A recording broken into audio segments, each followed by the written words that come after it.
اللهم صل على سيدنا ومولانا محمد. السلام علیکم ورحمۃ اللہ وبرکاتہ. کیا حال ہے آپ سب کا؟ دنیا کے اندر جتنی چیزیں بھی تخلیق کی جاتی ہیں ان چیزوں کو استعمال کرنے کے کچھ اصول اور کچھ قاعدے، کچھ ضابطے ہوتے ہیں. کوئی بھی مشین اگر اپنے ضابطوں اور اپنے اصولوں کے مطابق استعمال نہ کی جائے تو اس میں بگاڑ پیدا ہو جاتا ہے. یہ کائنات اللہ رب العزت نے تخلیق فرمائی ہے. اس کائنات کو بھی اگر اللہ اور اس کے رسول صلی اللہ تعالی علیہ وسلم کے دیے ہوئے اصولوں کے مطابق چلایا جائے گا تو بگاڑ پیدا نہیں ہوگا. جب لوگ دھرتی رب کی ہو، زمین اللہ کی ہو، بندے اللہ کے ہوں، لیکن نظام اللہ رسول کا رائج نہ کیا جائے اور اپنی مرضی کے مطابق چیزوں کو لیا جائے تو پھر بڑی کوشش کے باوجود بھی معیشت، معاشرت، سکون، امن، عدل یہ چیزیں قائم نہیں ہوتی. اسلام کو جب ہم کامل، مکمل اور اکمل دین کہتے ہیں تو ہمارے دین نے ہمیں مسجد چلانے کا طریقہ بھی بتایا ہے اور ملک چلانے کا طریقہ بھی بتایا ہے. جس طرح کتاب و سنت کا نظام مسجد میں، مدرسے میں رائج کرنے کا کہا گیا ہے، اسی طرح کتاب و سنت کے نظام کو دنیا میں رائج کرنے کا کہا گیا. اللہ تبارک و تعالیٰ کی اس زمین کو، نظام حکومت کو، نظام عدل کو، نظام پارلیمنٹ کو جب شریعت اسلامیہ کے وضع کردہ اصولوں کے مطابق چلایا جائے گا تو امیر، تاجر، دولت مند، بیوروکریٹس یہ سب بھی سکون محسوس کریں گے. بہت سارے اعتماد کے ساتھ تجارت کر سکیں گے، وفاداری کے ساتھ اپنا وقت گزار سکیں گے. غریب آدمی کو آسائشیں اور سہولیات اس کے دروازے پر ملیں گی. اللہ تبارک و تعالیٰ نے بہت سارے اپنے نیک بندوں کو اقتدار دیا. رب کریم نے حضرت داؤد علیہ السلام کو ملکوں کا بادشاہ بنایا. حضرت سلیمان علیہ السلام کو اللہ تعالیٰ نے اقتدار دیا. اللہ تعالیٰ نے حضرت یوسف علیہ السلام کو اقتدار عطا فرمایا. اور پھر قربان جائیں، اللہ تعالیٰ نے میرے نبی کریم علیہ السلام کو اقتدار عطا فرمایا. حضور سید عالم صلی اللہ تعالیٰ علیہ وسلم نے بحیثیت ایک سربراہ مملکت کے وہ سارے کام اپنے سامنے حضور نے کیے. نبی پاک علیہ السلام رحمت للعالمین ہیں. کسی شخص کی ذرا سی تکلیف حضور کو سونے نہیں دیتی، لیکن حضور نے اپنے سامنے نفاذ کرایا. اگر کسی کو کوڑے لگنے کی ضرورت تھی تو فرمایا اس کو لے جاؤ، وہاں باندھو، کوڑے مارو. اگر کسی شخص پر چوری کی، زنا کی کوئی حد جاری کرنی تھی تو حضور نے اپنے سامنے وہ جاری کروائی. نفاذ عملی قانون کا اپنی نگاہوں کے سامنے کروایا. ایک سربراہ مملکت کس طرح سے وقت گزارتا ہے اور اسے کس طرح سے چیزوں کو لینا ہے، یہ ساری چیزیں اللہ کے محبوب علیہ السلام نے ہمیں کر کے، بتا کے، سکھا کے ہمارے لیے دستور چھوڑا.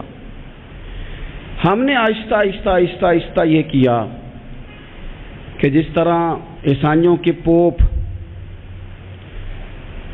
انہوں نے مذہب کی تشریح یہ کی کہ غاروں میں رہنا ہے، دنیا سے کٹ کے رہنا ہے. یا پنڈتوں اور جوگیوں نے جو مزاج دیا تھا وہ ماحول ہم نے طاری کیا. اسلام کو ہم نے جز وقتی بنایا، کل وقتی نہیں بنایا. مسجد میں آ گئے تو وضو کر لیا، ٹوپی پہن لی، نظر جھکا لی، تسبیح پکڑ لی، کہا میں مسجد میں ہوں، میں جھوٹ نہیں بول رہا، میں مسجد میں ہوں، میں غلط بات نہیں کر رہا، میں مسجد میں ہوں، میں بددیانتی نہیں کر رہا. او خدا کے بندے، جو رب جس طرح مسجد میں دیکھتا ہے مسجد کے باہر بھی اسی طرح ہی دیکھتا ہے. اسے نہ اونگ آتی ہے نہ نیند آتی ہے. تمہیں ہمہ پہلو نیک ہونے کا کہا گیا۔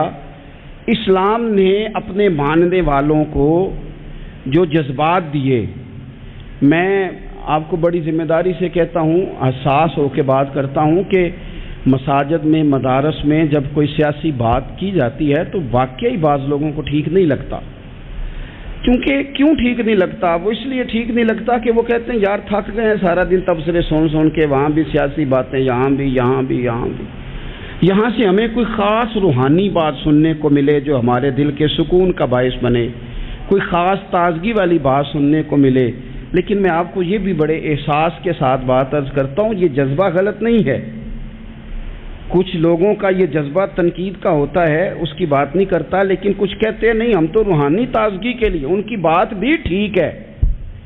لیکن میں آپ سے عرض کروں، میرے رسول پاک علیہ السلام نے اور حضور کے چاروں خلفاء نے سیاست کی جتنی تدبیریں کی ہیں وہ مسجد شریف میں بیٹھ کے کی ہیں، کیونکہ یہ جذبہ پاکیزہ تھا، خلوص والا تھا، خدمت والا تھا، اشاعت تبلیغ والا تھا، دین کو آگے پھیلانے والا تھا۔ تو یہ پاک جگہ پر بیٹھ کے بات ہوئی، اسے پلید، ناپاک اور چونکہ غلط اب کیا گیا ہے تو اب بعض چیزیں بوجھ بنتی ہیں۔ قرآن مجید کی جو آیت کریمہ میں نے تلاوت کی ہے نا، میں آپ سے عرض کروں، معیشت سے زیادہ، معاشرت سے زیادہ، ایٹمی طاقت سے زیادہ ضرورت نیک لوگوں کی ہوتی ہے۔ یاد رکھنا، بہترین قسم کا اسلحہ موجود ہو لیکن چلانے کا فن نہ آتا ہو تو بندہ دشمن کا کچھ بھی نہیں بگاڑ سکتا۔ انسان کے پاس بہترین گاڑی موجود ہو لیکن اسے چلانی نہ آتی ہو تو اس کے لیے سفر کبھی بھی مکمل نہیں ہوتا۔ ہمارے پاس سارا کچھ ہے، دیانتدار لوگوں کی کمی ہے۔ لوگ کہتے ہیں معیشت کا کچھ کرو، معاشرت کا کچھ کرو، تو یہ قرآن دیکھیں اللہ کا کیا فرماتا ہے۔ رب کا قرآن کہتا ہے الذین ان مکناہم فی الارض، کچھ لوگ وہ ہیں کہ اگر اللہ انہیں زمین میں اقتدار عطا کرے وہ کیا کریں گے؟ اقاموا الصلاۃ وآتوا الزکوٰۃ، وہ نماز قائم کریں گے، زکوٰۃ ادا کریں گے، وامروا بالمعروف، وہ نیکی کا حکم دیں گے، ونہوا عن المنکر، وہ بری باتوں سے منع کریں گے، وَلِلَّهِ عَاقِبَةُ الْأُمُورِ، اور ہر کام کو اللہ ہی کی طرف لوٹ جانا ہے، سب کاموں کا انجام اللہ کی طرف ہونا ہے۔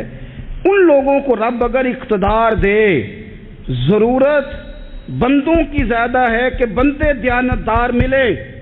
یہ وہ لوگ نہیں ہوتے کہ انہیں مال مل جائے تو یہ عیاش ہو جاتے ہیں، بلکہ انہیں مال کے خزانوں کی کنجیاں ملیں تو یہ رب کی غریب مخلوق کے لیے دروازے کھول دیتے ہیں۔ یہ نمازوں کا خیال کرتے ہیں، یہ دین کا ابلاغ کرتے ہیں۔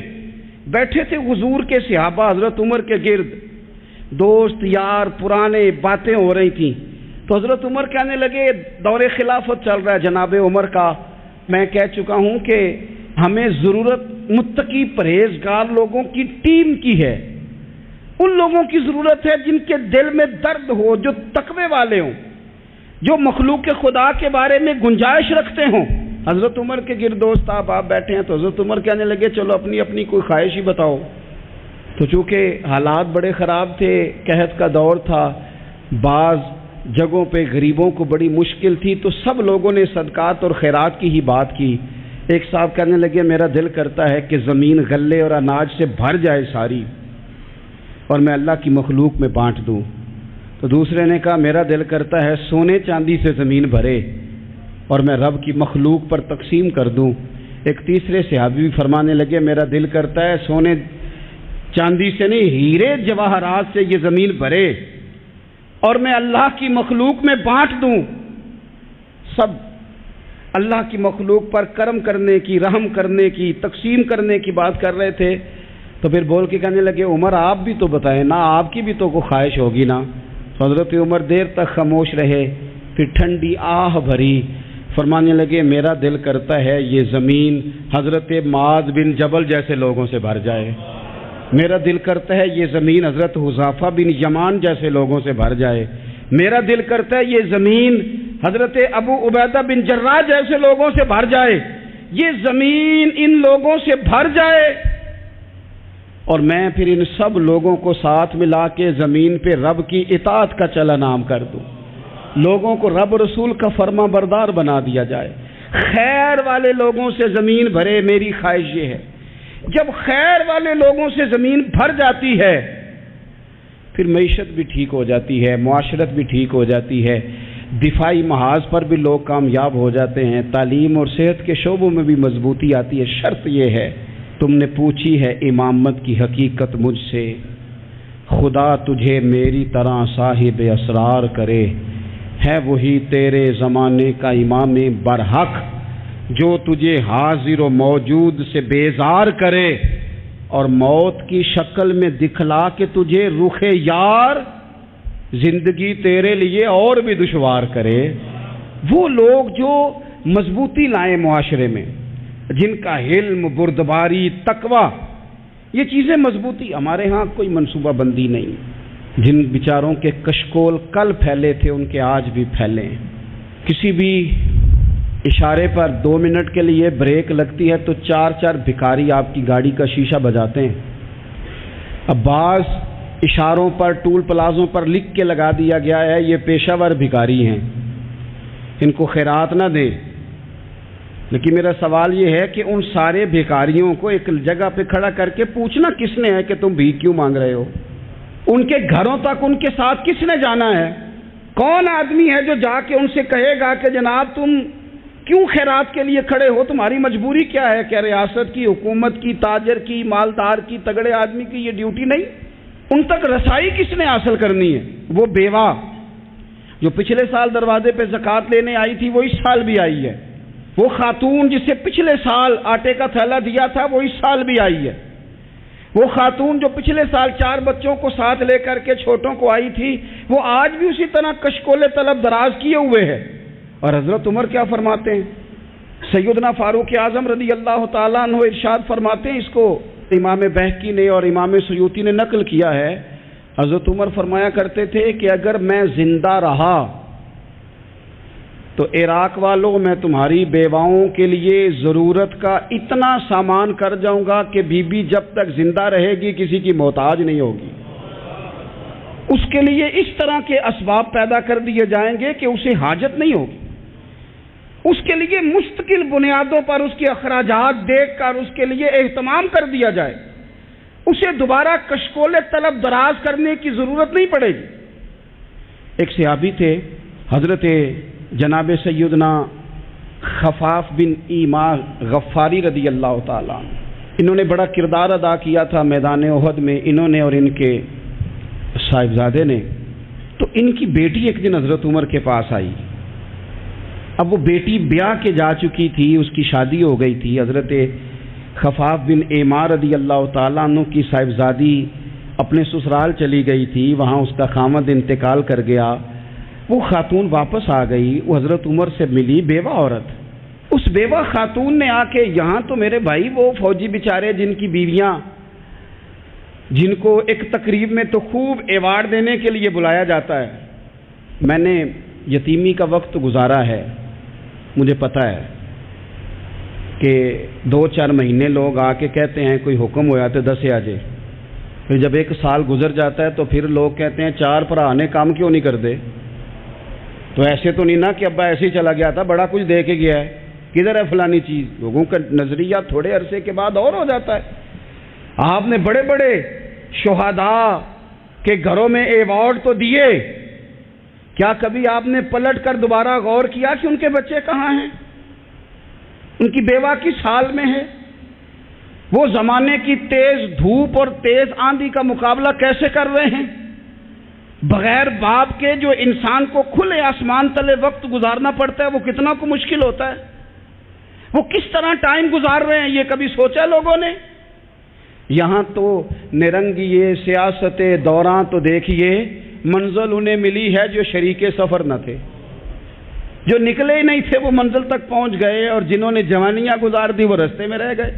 حضرت خفاف بن ایما کی صاحبزادی بیوہ ہو کے آ گئی، بچے ساتھ تھے، سرے راہ جناب عمر سے ملی اور مل کے کہنے لگی حضور میں اس صحابی کی بیٹی ہوں جنہوں نے احد والے دن اپنے بیٹے کے ساتھ مل کے محاصرہ کیا تھا، بچے میرے یتیم ہو گئے ہیں، میں بیوہ ہوں، حضرت فاروق اعظم رضی اللہ تعالیٰ عنہ نے فہرست نہیں مانگی، خرچے کی ڈیٹیل نہیں مانگی، تم آنا فلانے سے ملنا، پرسوں 9 بجے آ جانا دفتر، یہ کوئی بات نہیں کی۔ حضرت عمر غور سے کھڑے، اس بیٹی کی بات سنی، چھم چھم سیدنا فاروق کی آنکھوں سے آنسو گرے، دوڑ کے گھر گئے، ایک اونٹ نکالا، وہاں سے مال غنیمت کا مال کے بھر کے 2 بوریاں، اور بوریوں میں کیا تھا؟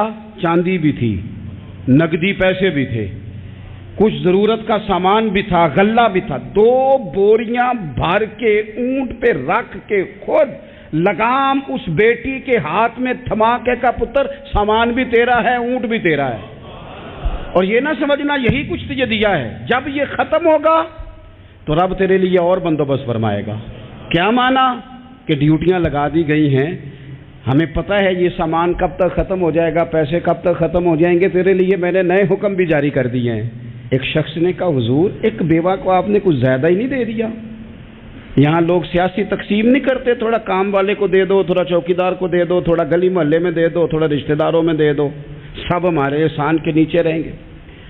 کہا ایک ہی خاتون کو آپ نے اتنا نہیں دے دیا؟ تو حضرت عمر ناراض ہو گئے، فرمانے لگے تجھے تیری مار ہوئے، میری نظروں میں آج بھی وہ جلوہ موجود ہے جب اس کا باپ اور بھائی میدان احد میں کافروں کے خلاف لڑائی کر رہے تھے، آج تک میری نظر میں موجود ہے۔ تو کہتا ہے میں نے زیادہ دے دیا؟ اولاد کسے نہیں پیاری ہوتی؟ بچوں کو دیکھ دیکھ کے بندہ کلیجہ ٹھنڈا کرتا ہے، اولاد کو دیکھ دیکھ کے آنکھوں کو سکون ہوتا ہے، انسان کی طبیعت شاش بشاش ہوتی ہے۔ حضرت عمر وظیفہ لگانے لگے تو حضور کے گھر میں خدمت کرنے والے حضرت اسامہ بن زید کا وظیفہ ڈبل لگایا، اور اپنے بیٹے عبداللہ ابن عمر کا وظیفہ سنگل لگایا۔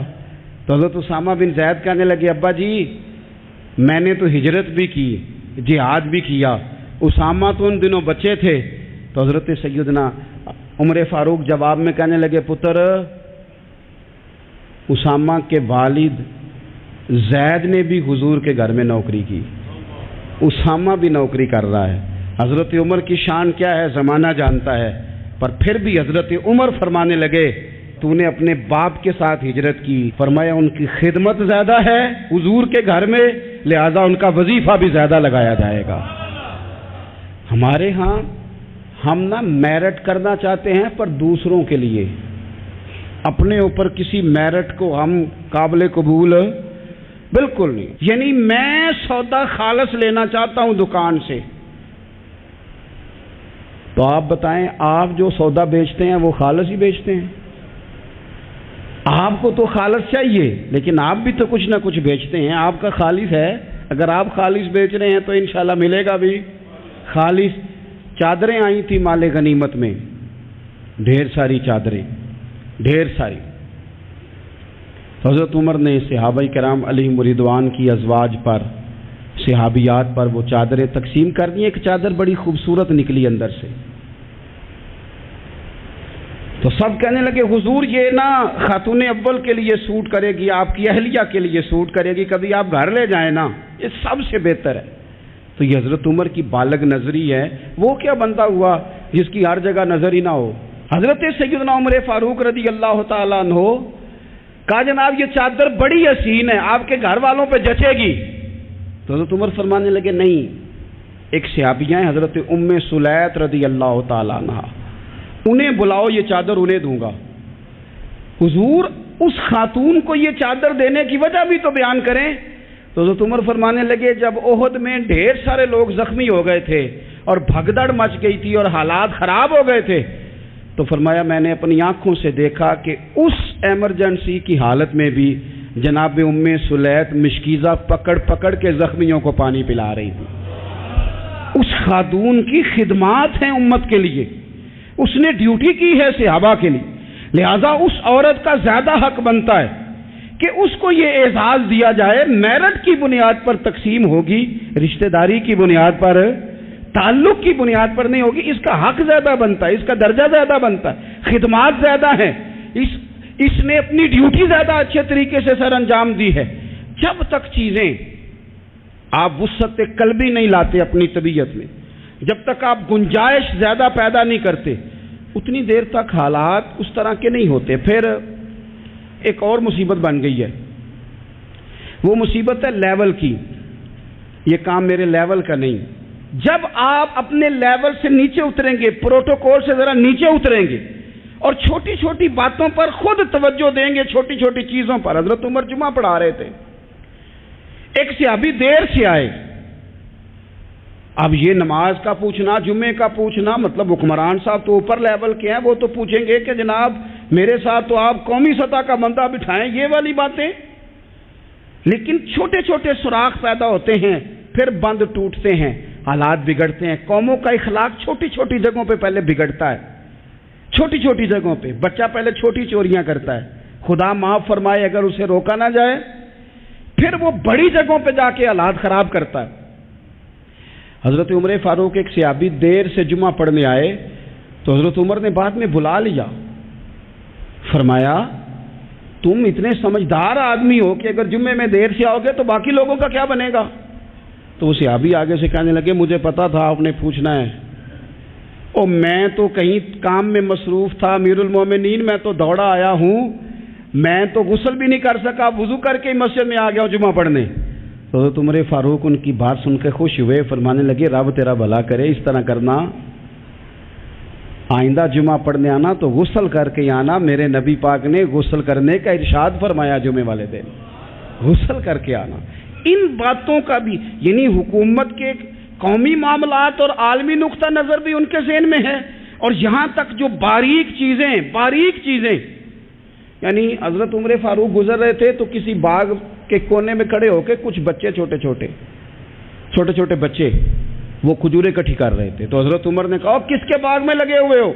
سب بچے دوڑ گئے. تو حضرت سنان بن سلمہ فرماتے میں ابھی چھوٹا تھا، میں کھڑا ہو گیا تو میں نے کہا حضور ہم نے توڑ کے نہیں کھجوریں کھائیں، گری ہوئی کھائی ہیں، اور آپ کو پتہ ہے جو رستے میں گر جائیں وہ اٹھانی ناجائز نہیں ہوتی، تو حضور یہ گری ہوئی کھجوریں کھائی ہیں.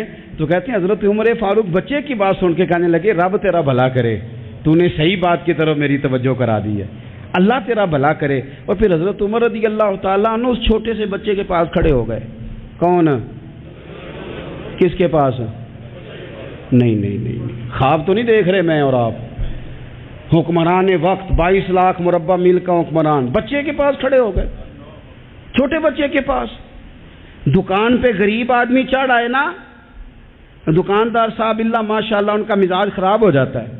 وہ تیسری چیز کہنا وہ والی دکھاؤ تو کہتے لینیاں تو لے تو جا، اور اگر تگڑا بندہ آ جائے تو کہتے ہیں جناب آپ اس طرح کریں نشاندہی کر دے، میں انشاءاللہ خرید کے لا کے پیش کر دوں گا. مزاج بدل جاتا ہے. غریبوں کے پاس، چھوٹوں کے پاس، عام آدمی کے پاس آپ جائیں. ہمارے حکمرانوں کا غریب آدمی سے گیپ بہت زیادہ ہے، پیروں کا غریب آدمی سے گیپ بہت زیادہ ہے، بڑے علماء کا عام آدمی سے گیپ زیادہ ہے، تاجروں کا عام آدمی سے گیپ زیادہ ہے، شیشے کے بڑے بڑے محلات میں سوسائٹیوں میں بسنے والوں کا غریبوں سے گیپ زیادہ ہے. اس لیے امیر غریب کی تفریق بڑھ گئی ہے، حالات اور طرح کے ہو گئے. بعض غربا امیروں سے نفرت کرنے لگ گئے. ہماری شادی بیاہ تقریبات افطاریاں ان میں ہم اپنے لیول کے لوگ بلاتے ہیں جن سے ہمیں کاروباری ضروریات وابستہ ہوتی ہیں. ہم نے اس طرح کا ماحول بنایا، اس کا نقصان یہ ہوا ہے کہ معاشرے میں کئی قسم کی سوچیں پنپنے لگی ہیں، وسوسے غالب آنے لگے. بعضوں کا تنگ آمد بجنگ آمد، جب غریبوں کے بچے زیادہ تنگ آتے ہیں پھر ہتھیار اٹھاتے ہیں، پھر قلم چھوڑ دیتے ہیں. سوچنے کی ضرورت ہے ملک میں کہ برائی جنم لیتی کہاں سے ہے. یہاں تک اتر کے حضرت عمر فاروق ان لوگوں سے پیار کرتے. اب وہ بچے نے بات سنا دی حضرت سنان بن سلمہ نے، تو جناب عمر فاروق سے بچے نے فٹافٹ ایک اور فرمائش بھی کر دی. کہنے لگا حضور میں نے کھجوریں زیادہ جمع کر لی ہیں، وہ میرے دوست سارے بھاگ گئے ہیں آپ کو دیکھ کے، اب میں جب جاؤں گا نا تو کھجوریں میرے حصے کی ہیں، ہوں میں غریب بچہ، ماڑے گھر سے تعلق ہے، وہ میری کھجوریں چھین لیں گے. حضرت عمر کے ساتھ سپاہی بھی تھے، سارا کچھ بھی تھا. حضرت عمر نے بچے کا بازو پکڑا، فرمایا چل میں تجھے تیرے گھر چھوڑ کے آتا ہوں. حضرت عمر اس غریب کے دروازے پہ دستک دے کے کہا تیرا پتر تھا، پکڑ کے اس لیے لایا ہوں کوئی امیر زادہ اس غریب کے بچے کو تنگ نہ کر سکے.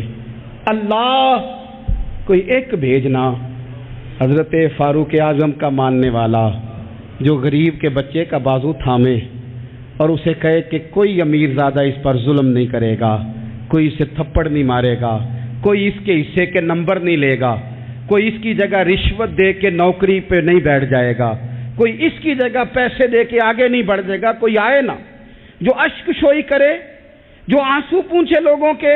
لیکن یہاں تو منزل انہیں ملی ہے جو شریک سفر نہ تھے۔ میرے عزیزو، اس نہج پر دین نے ہمیں اسباق پڑھائے، اس نہج پر۔ حضرت عمر چھوٹی چیزوں کا، مسجد نبوی شریف میں آپ نے دیکھا دو لوگ اونچی آواز میں بات کر رہے ہیں، تو حضرت عمر نے فرمایا انہیں بلا کے لاؤ۔ بلا کے لایا، فرمایا تمہیں پتہ نہیں یہ حضور کی مسجد ہے؟ لا ترفعوا اصواتکم فوق صوت النبی، اے پائے نظر ہوش میں آ، یہ قوہ نبی ہے، آنکھوں سے بھی چلنا یہاں بے ادبی ہے۔ پتہ نہیں وہاں سارے نعرے ہی غلط ہیں، کسی کے مرد آباد کا نعرہ ہو تو وہ بھی غلط، اور کسی کے زندہ آباد کا نعرہ ہو تو وہ بھی غلط۔ وہاں ایک ہی نعرہ صرف اچھا لگتا ہے، وہ کیا ہے؟ یا رسول اللہ انظر حالنا، یا حبیب اللہ اسما۔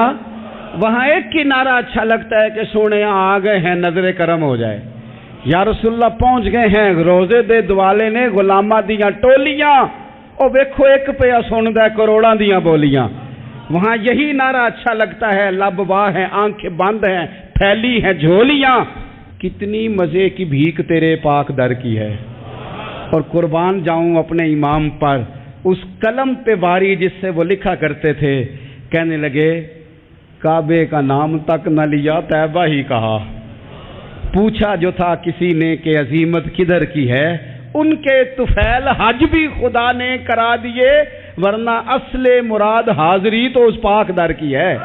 تو حضرت فاروق اعظم رضی اللہ تعالیٰ عنہ نے نا ان دو لوگوں کو بلایا اور بلا کر کے فرمانے لگے کہاں کے رہنے والے ہو، کہاں سے آئے ہو؟ نے کہا جی ہم طائف کے رہنے والے ہیں۔ فرمایا تمہیں پتہ نہیں یہ نبی پاک کا روزہ ہے، حضور کی مسجد ہے، یہاں آواز اونچی نہیں کرتے، تمہیں خبر نہیں؟ اور پھر حضرت عمر فرمانے لگے اگر تم مدینے کے رہنے والے ہوتے تو میں تمہیں کوڑے مارتا، میں تمہیں سزا دیتا، تمہیں پتہ نہیں کہ کس طرح کا مزاج اور ماحول ہونا چاہیے۔ تو حضرت فاروق اعظم رضی اللہ تعالیٰ عنہ کی جو خدمات ہیں، آپ تو بازاروں میں جب جاتے تھے نا تو فرماتے تھے ہمارے بازار میں صرف وہ بندہ آ کے کام کرے جو دین کا علم جانتا ہے، جسے تجارت کے اصول پتہ ہیں وہ آئے، دوسرے کو بیٹھنے نہیں دیتے تھے۔ اپنے مزاج کے لحاظ سے، اپنی طبیعت کے لحاظ سے مخلوق کے لیے دلوں میں نرمی رکھتے تھے، مزاج میں نرمی۔ ایک بات آپ نے کئی دفعہ سنی ہوگی، میرا بڑا دل کرتا ہے پھر سے اس کو دہراؤں، میں نے اسے سینکڑوں بار پڑھا ہے۔ جب طبیعت پوری بے چین ہوتی ہے اور اپنی ذمہ داریوں کا احساس کرنے کو دل کرتا ہے نا، تو پھر خیال آتا ہے کہ ہم بھی پڑھیں ذرا ان چیزوں کو، بار بار پڑھتا ہوں تاکہ احساس ذمہ داری پیدا ہو۔ آپ کے غلام اسلم فرماتے ہیں رات کو میں اور جناب عمر نکلے تھے تو ایک مکان میں ہم نے دیکھا کہ ایک عورت نے نا، اس کے بچے بار بار شور کر رہے ہیں اور وہ کچھ پکا رہی ہے، آواز آ رہی ہے۔ تو حضرت عمر نے دروازے پہ دستک دی، کون ہے دروازے پہ؟ کہا میں ایک غلام ہوں۔ حضرت عمر کہتے ہیں غلام ہوں، بہن کیا مسئلہ ہے، بچے کیوں رو رہے ہیں؟ تو بی بی کہنے لگی تمہیں کیوں بتاؤں، جاؤ نا اپنا کام کرو۔ حضرت عمر نے اصرار کیا تو تلخ لہجے میں، جس سے غصہ نہیں کر جاتے حکمران، councillor, chairman, M P M N A ناراض نہیں ہو جاتے، اس تلخ لہجے میں بی بی کہنے لگی دعا کرو اللہ میرے اور عمر کے درمیان قیامت میں فیصلہ کرے۔ کیسا حکمران ہے کہ اس کی حکومت میں میرے بچے بھوکے سوتے ہیں، یہ میں نے پانی میں روڑے ڈال کے چڑھائے ہیں، لیکن یہ پیٹ کی بھوک یہ بڑی ڈھڈی ہوتی ہے، یہ نیند بھی نہیں آنے دیتی۔ خیال تھا رو دو کے سو جائیں گے، پر سو بھی نہیں رہے۔ حضرت فاروق اعظم دوڑے گئے، گھر سے سامان، اناج، غلہ کندھے پہ رکھا۔ خادم کہتے ہیں میں نے کہا کہ مجھے دے دیں، فرمانے لگے چل تو وعدہ کرنا قیامت میں بھی میرے بوجھ اٹھائے گا۔ کہ حضور نہیں، وہ تو میرے بس کی بات نہیں۔ فرمایا پھر مجھے کرنے دے۔ دوڑے آئے، اس خاتون کے دروازے پر لا کے وہ چیزیں رکھی، کہا بہن اگر تو پردہ کر لے تو یہ غلام نہ آج کھانا پکا دے تیرے بچوں کو۔ پھر وہ گھی چڑھا کے چینی ڈال کے کچھ سامان پکتا تھا وہ کھانا پکایا. غلام کہتے ہیں جب پھونکے مارتے تھے تو داڑھی سے دھواں نکلتا تھا, آگ جلاتے تھے دھواں نکلتا, پھر کھانا پکایا, پھر ان بچوں کو کھلایا. پھر حضرت عمر فاروق رضی اللہ تعالیٰ عنہ نا تھوڑے پیچھے بیٹھ گئے تو بچوں کے ساتھ اس طرح کی باتیں کرنے لگے کہ وہ ہنس پڑے. جناب اسلم کہتے ہیں بچے اس بیوہ کے ہنستے تھے, بچے ہنستے تھے اور عمر روتے تھے. جب وہ ہنستے تھے تو فاروق روتے تھے. پھر وہ بچے آہستہ آہستہ لیٹنے لگے اور جب وہ سونے کی طرف بڑھنے لگے تو حضرت عمر کہنے لگے بہن میں جاؤں؟ کہنے لگی رب تیرا بھلا کرے, میرا کلیجہ پھٹ جاتا اگر میرے بچوں کو آج شام بھی روٹی نہ ملتی. تو سیدنا فاروق اعظم رضی اللہ تعالیٰ عنہ کہنے لگے پھر تو میرے لیے دعا کرے گی؟ کہنے لگی میں دعا کرتی ہوں اللہ عمر کی جگہ تیرے جیسا کو نیک آدمی بٹھا دے. تو حضرت عمر کہنے لگے ایک چھوٹی سی گزارش بھی مان لو گی؟ کا کیا؟ فرمانے لگے کوئی یہ میری خدمت اگر پسند آئی ہے تو عمر کو معاف نہیں کر دیتی؟ غلطی ہو گئی, اسے پتہ نہیں تھا. اپنے منہ سے کہنے لگے سیاںا بھی نہیں, باشعور بھی نہیں, اسے چاہیے تھا خلافت کی ذمہ داریاں نہ لیتا. لیکن حضرت صدیق نے کہا تو وہ مان گیا. لیکن بہن میں اسے جانتا ہوں, بزدل بڑا ہے, کمزور بڑا ہے, ضعیف بڑا ہے. اگر تو قیامت میں اس کی شکایت لگائے گی تو بڑا کمزور پڑ جائے گا, اس کے لیے مشکل ہو جائے گا. تو کہنے لگی اچھا اگر تو اتنی سفارش کرتا ہے تو جا, میں نے عمر کو معاف کیا. حضرت فاروق اعظم نے چہرے سے کپڑا ہٹایا تو بی بی کہنے لگی اوہو آپ عمر ہیں؟ تو آپ فرمانے لگے میں جو بھی ہوں تو وعدہ کر چکی ہے کہ تو نے عمر کو معاف کیا. پھر باہر نکلے اور اپنے خادم جناب اسلم سے کہنے لگے 2 بندے اور بلا اور انہیں گواہ بنا کہ میں نے اس غریب کے روتے بچے ہنسائے ہیں. تو جا کے ان کو بتا میں نے وہ ہنسائے ہیں, اس کے بھوکے بچوں کو میں نے روٹی کھلائی ہے. اور تو گواہ ہو جا کہ اس بی بی نے خود کہا ہے بغیر جبر کے, میری گزارش پہ کہا ہے کہ میں نے عمر کو معاف کیا. کیوں نہ ہم بھی اپنی اپنی ذمہ داریوں کا احساس کر لیں, کیوں نہ ہم بھی جہاں جہاں ہماری ڈیوٹی ہے ہم بھی وہاں غور کر لیں. کہیں ایسا تو نہیں کہ ہم بھی کمزور پڑ گئے ہیں, ذمہ داری تو لے لی ہے پر اب ہم ادا نہیں کر پا رہے, ورنہ وہاں سے معافی لے لیں. اللہ تعالی سیدنا فاروق اعظم کا فیضان عطا کرے. آخر دعوایا ان الحمدللہ.